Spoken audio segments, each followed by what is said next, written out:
Okay, this is recording. I'm testing out a system with my laptop. The day is Monday, December 30th. Time is 5:20 p.m. and I am in my studio space, surrounded by paintings, some not yet finished, some just beginning their journey, and some art of others, and as well a number of books, which is out of the screen. Maybe I can adjust this a little bit. There. So I think the purpose of this video is similar to other types of journal logging I've tried. For example, audio recording on my phone, journaling, painting, I believe, is a form of journal logging. It's just, and I think, however, the purpose of this may be to use videography to share some elements of my own journey and story with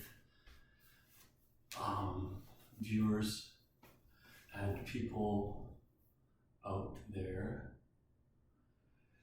with the intention and goal of sharing some practices and tools and readings and thoughts that I've been learning along the way. In particular, this may be a vessel to share yoga, where I am a registered yoga teacher, 200-hour instructor. I should correct that. I don't believe I registered. The credential is RYT 200 nonetheless. And so that journey has been with me for over a decade. Yoga, the practice of yoga, and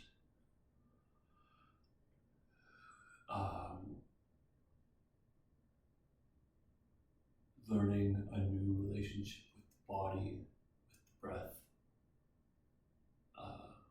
with the apparatus that we're in. And sorry, I'm maybe rambling a bit, but it's a preface, and I think the challenge here is that this video is going to be unedited. I don't have time or interest in doing the editing on it. What I'd like to do is just try to stream it as it's coming up, in an effort to present some of these ideas to an audience, to try to reach an audience of people who are looking for or curious about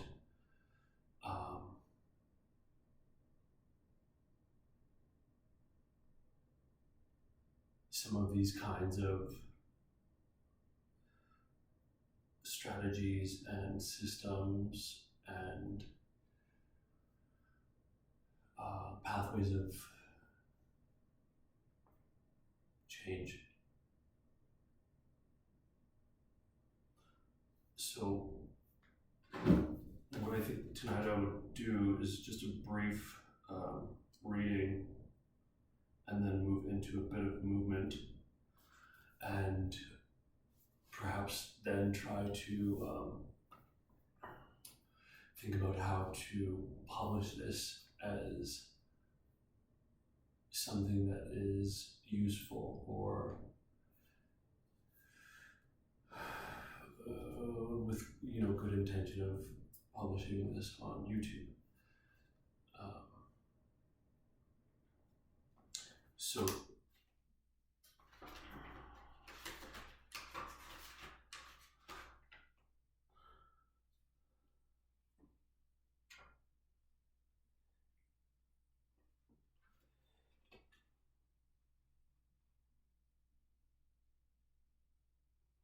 okay, so from a book that I'm recently diving into, Dead Birds, Commentary on the Yoga Touchstone by Norman Schoeman and H.V. Dattatreya.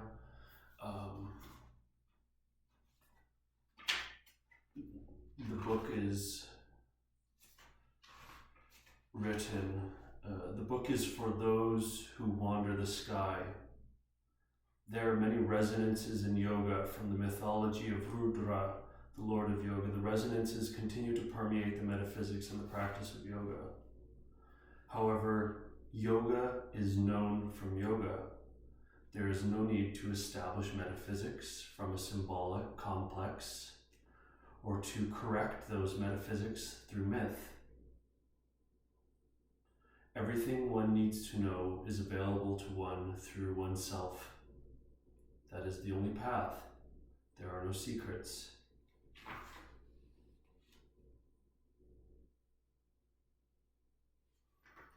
And I think Norman lays out,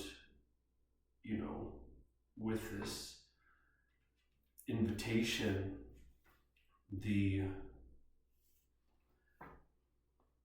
I think he lays bare, what yoga is, right? It doesn't have to be this complex symbolic metaphysics, or mythology. It's about connecting and tuning in to our inner worlds. So, and how that connects to our outer worlds, and so on, that continuum. And so I just want to introduce then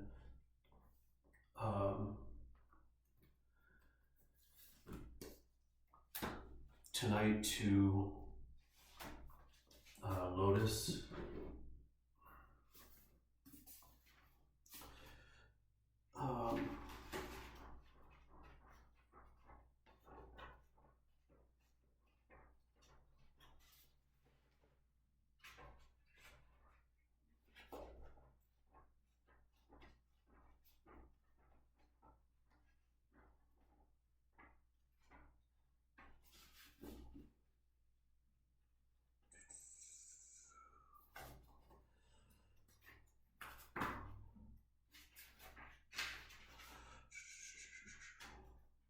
If I could find it.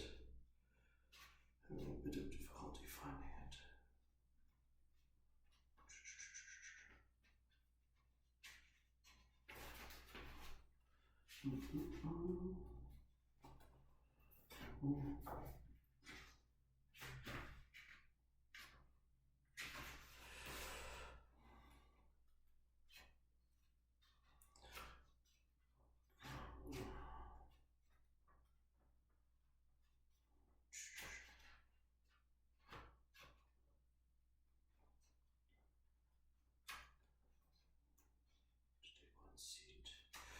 Essentially, we're finding our seat, right? To take one's seat.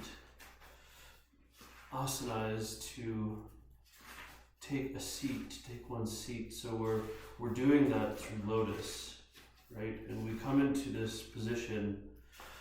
I'm sitting on a black foam block. That helps to sort of provide a bit of extra lift. And you can find that, or you can find another type of prop as well, but the point is just to create lift through the lower spine, sitting up tall, and then connecting right to the breath.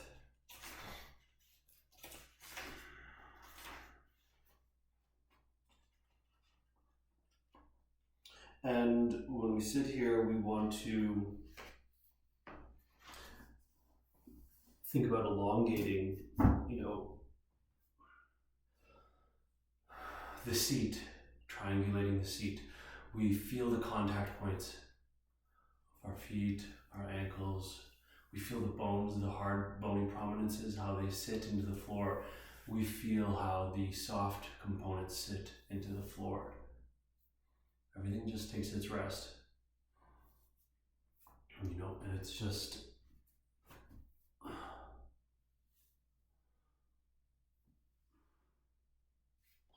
taking a bit of movement, rolling around, and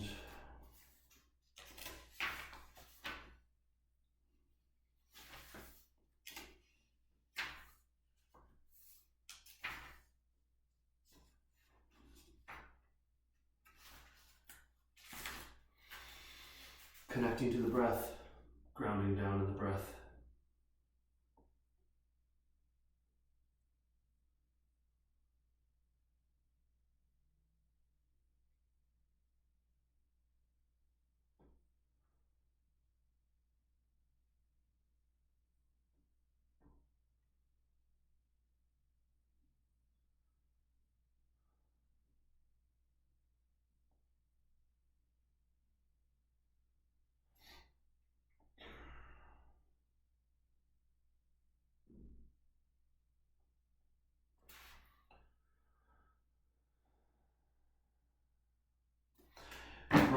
Pranayama, connection to breath, pranayama.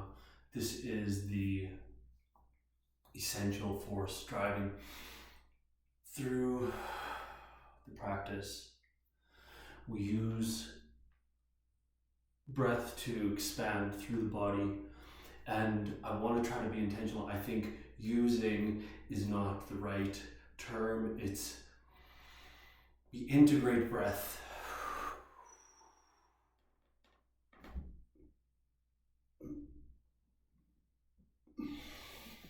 To then tune in, elongate, expand, connect, and integrate the system. So,